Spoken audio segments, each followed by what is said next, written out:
Bien, c'est un début de semaine compliqué sur les routes à Montréal. Des camionneurs qui voulaient ralentir la circulation, des employés d'entretien de la STM qui commençaient leur deuxième grève. Bref, plusieurs craignaient que la métropole soit paralysée à l'heure de pointe, mais ce sont finalement les usagers du transport collectif qui ont été les plus affectés. Sacha Wilkie, Mérazil.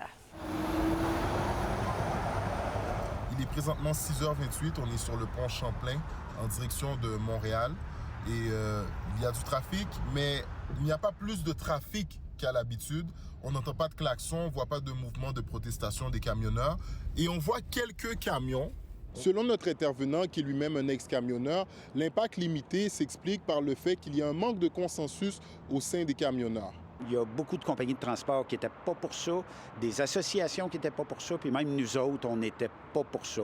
On est pour que l'industrie change. La façon d'y arriver, on n'était pas certain que ça arriverait.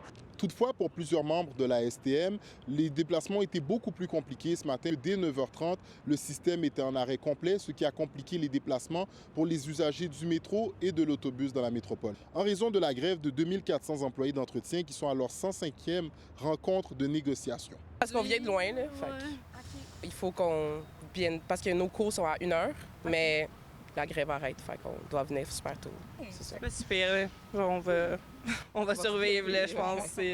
Un agent de sécurité m'a dit qu'il n'y avait pas de service. Là, j'avais comme un petit pause, et que j'en ai profité pour venir chercher mon lunch, mais sinon, je serais resté au bureau puis ne pas avoir à faire tout ça pour rien. On est conscient que notre grève a de l'impact. On n'a pas l'objectif de prendre les gens en otage. Ce n'est pas l'objectif. Au cas de grève, on a des affiches en station, à la loge, au tourniquet, des messages sonores. Le site web a été amélioré. Puis même chez les partenaires aussi, il y a plus de communication. Et merci aux clients qui se sont préparés. Le mouvement ACCTAC prévoit d'autres coups d'éclat. Et de son côté, le syndicat des employés de la STM prévoit d'autres journées de grève ainsi que d'autres moyens de pression si rien n'est fait, si rien n'est réglé cette semaine. À Montréal, Sacha Wilkie, Mérazil pour Novo Info.